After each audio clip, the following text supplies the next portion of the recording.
In this day and age, fast fashion is a thriving industry known for its cheap prices and wide variety of clothing, with designs getting released every couple of weeks to chase the next big trend. With it comes the worsening of clothing disposal. With approximately 92 million tons of textile waste generated annually, one of the reasons being the frequent discarding of clothing driven by fast fashions, low-cost materials, and constantly shifting trends, contributing to the growing waste problem. So, how did we get here? To know that, we must go back in time and learn how the people in the past treated their clothing and how fast fashion became what it is today. This is Threadening the Environment.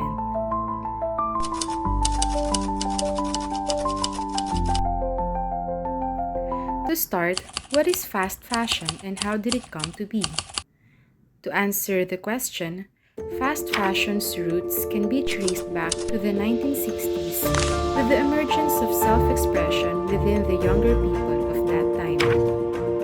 To keep up with the demand for new and affordable clothes, textile mills were opened all over the world, and soon mass production of clothing took over. The fast fashion term was first coined in 1990 by an article published by New York Times. On the other hand, sustainable fashion became a trend due to the punk rock movement in the 1980s that preferred wearing second-hand and upcycling and re-wearing clothes. It was an act of rebellion from conformity, capitalism, and social institutions expressed through fashion. As a result, vintage, second-hand shopping, and upcycling grew among citizens. The 1980s was also a time known for its anti-fur movement that started the fight for ethical fashion that was important for the efforts following after, becoming part of pop culture in the next decade and being advocated by celebrities that further added momentum to the movement. In the 1990s, due to the climate change concerns, consumers made conscious efforts to change their consumption.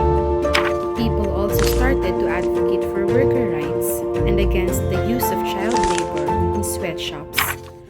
Due to the rising popularity of sustainable fashion, many businesses and known fashion brands started including sustainable efforts, including major brand Spirit that resorted to greenwashing through advertising their new line of Eco Collection. Patagonia is another brand that successfully rebranded in 1996 and became the first outdoor clothing company that transformed plastic into fleece. They also became one of the first brands to exclusively use organic cotton. People Tree was also founded in 1991 that was created intentionally with people and the environment in mind, hence the name. In summary, while the 1980s and 1990s was a different time, the urge for sustainability was growing, with many brands and businesses shifting and making the change to become even more sustainable. This isn't to say that there was no pushback from fast fashion, as it was also the time when it picked up speed at the same time as sustainable fashion. Given the rise of fast fashion and growing sustainable movements, it also became popular to use vintage clothing and to upcycle and reuse that continues to this day. To learn more about the present trends and circumstances, you can join us next time for part 2, Leaving the Present. This has been Threadening the Environment, Extracting the